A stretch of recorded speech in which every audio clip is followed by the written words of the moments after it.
Leader of opposition అయిన తర్వాత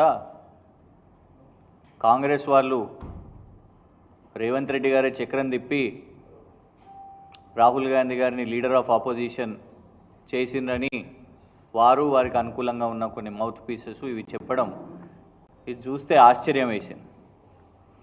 దానికంటే ముందు సడన్గా ఫోకస్ చేస్తే ఫాక్స్కాన్ కూడా మేమే తీసుకొని వచ్చినాము ప్రచారం మొదలుపెట్టారు. కేసీఆర్ గారి ప్రభుత్వంలో భూమి పూజ చేసి కేటీఆర్ గారు ఫాలోఅప్ చేసి ఫాక్స్కాన్ అనే సంస్థని ఇక్కడ కొంగర్ కలాన్లో ప్రారంభమయ్యే దిశగా మొత్తం మొదలు పెడితే ఫాక్స్కాన్ మేమే తీసుకొని వచ్చినాము అని ప్రచారం చేసుకుంటారు. ఈ రెండిట్లుంటే సీతారామ ప్రాజెక్ట్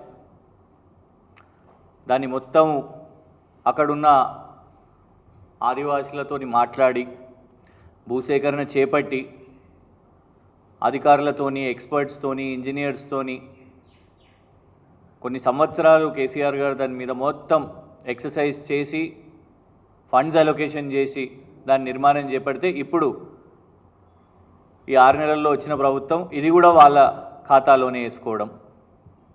ఒకవైపు ఫాక్స్కాన్, ఇంకోవైపు సీతారామ ప్రాజెక్ట్,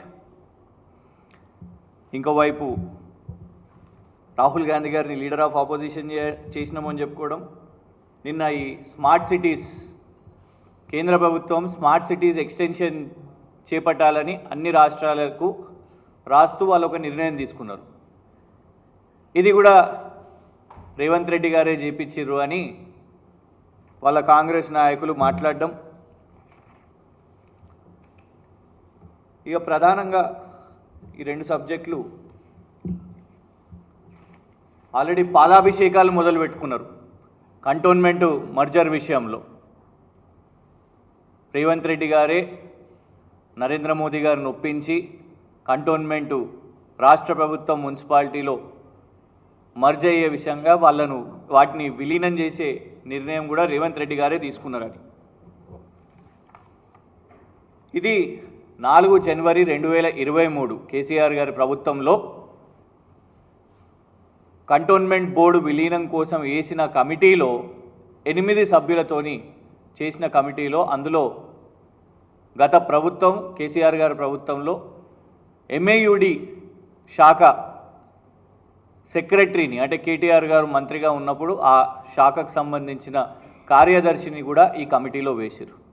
ఇందులో చాలా స్పష్టంగా ఉన్నది 23 మే 2022లోనే అప్పటి ముఖ్యమంత్రి కేసీఆర్ గారు కంటోన్మెంట్ బోర్డును రాష్ట్ర ప్రభుత్వంలో విలీనం చేయాలి అని సూత్రప్రాయంగా ఒప్పుకున్నట్టు కేంద్ర ప్రభుత్వానికి రాసించినట్టు ఈ లేఖలో ఉన్నది.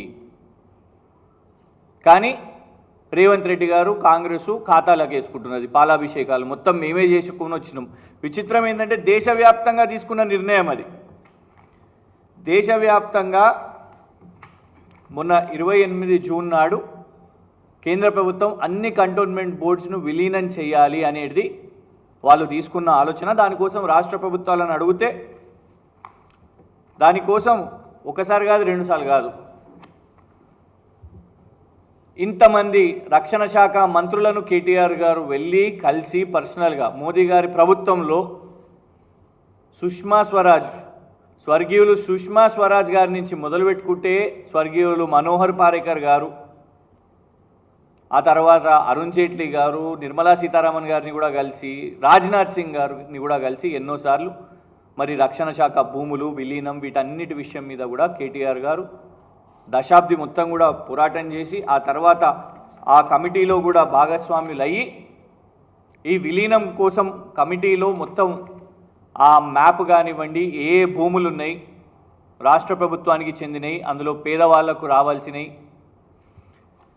మరి రేవంత్ రెడ్డి గారి పాత్ర ఏంటిది? రేవంత్ రెడ్డి గారి పాత్ర ఈ డాక్యుమెంట్తో తెలుస్తున్నది. సికింద్రాబాద్ కంటోన్మెంట్ బోర్డులో రక్షణ శాఖ భూములు సామాన్యుల కోసము స్పెషల్ కంటోన్మెంట్ బోర్డు ఒక సమావేశం పెట్టి తీర్మానం తీసుకున్నది ఆ రక్షణ శాఖ భూముల కోసం.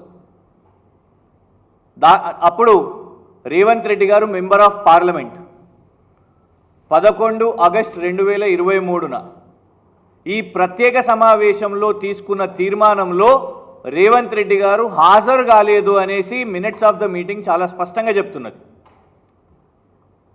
ఫస్ట్ బ్రిగేడియర్ సోమశంకర్ గారు president of cantonment board, number 2 cantonment board CEO, number 3 cantonment board nominated సభ్యుడు, ఆ తర్వాత 4 ఎందుకంటే అప్పుడు ఎమ్మెల్యే సాయన్న గారు లేరు కాబట్టి స్పెషల్ ఇన్వైటీగా member of parliament Revanth Reddy garu దీనికి వారిని ఆహ్వానిస్తే honourable member of parliament has not attended the meeting, చాలా స్పష్టంగా మినిట్స్ ఆఫ్ ద మీటింగ్లో ఉన్నది. ఇది రేవంత్ రెడ్డి గారి పాత్ర.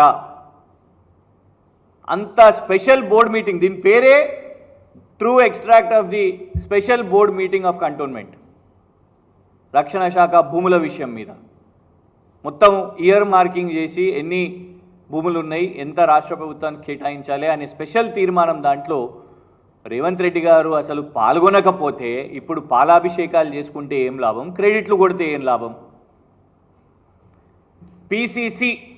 పిసిసి హోదాలోనే కదా వారు ముఖ్యమంత్రి కాకముందు ఎన్నో హామీలు ఇచ్చిండ్రు. పాపం ఇప్పుడు గాంధీ హాస్పిటల్లో చూస్తున్నాం, మోతీలాల్ నాయక్ అని ఉస్మానియా యూనివర్సిటీ విద్యార్థి నాయకుడు నిరాహార దీక్ష చేస్తూ పిసిసి ప్రెసిడెంట్గా ఎన్నెన్ని హామీలు ఇచ్చిండో. పిసిసి పెద్ద క్రెడిట్ చోర్, రేవంత్ రెడ్డి గారు పెద్ద క్రెడిట్ చోర్, పిసిసి తగ్గట్టు నిలబెట్టుకున్నారు. ఫాక్స్కాన్ మేమే చేసినామని చెప్పబట్టే, కంటోన్మెంట్ విలీనం మేమే చేసినామని చెప్పుకుంటూనే, సీతారామ ప్రాజెక్ట్ మేమే, రాహుల్ గాంధీని లీడర్ ఆఫ్ ఆపోజిషన్ నేనే, 30,000 ఉద్యోగాలు నేనే అని చెప్పుకుంటున్నాడు. ఇలా తిరగబడుతున్నారు నిరుద్యోగ యువత. కాంగ్రెస్ వాళ్ళు దొడ్డిదారిన పోయిన పరిస్థితి, గుండాలను పెట్టుకొని బౌన్సర్లను పెట్టుకొని గాంధీ హాస్పిటల్కి పోతున్న పరిస్థితి. ఏమడుగుతున్నారు? మోతీలాల్ నాయక్ అనే సోదరుడు అక్కడ గాంధీ హాస్పిటల్లో అందరు నిరుద్యోగ యువత ఏమడుగుతున్నారు? పిసిసి ప్రెసిడెంట్గా ఉన్నప్పుడు నువ్వు ఇచ్చిన హామీలు ఏమైనాయి? మీ నాయకుడు ఏఐసిసి నాయకుడు, మీ ఇవాళ leader of opposition Rahul Gandhi గారు ఎంపీ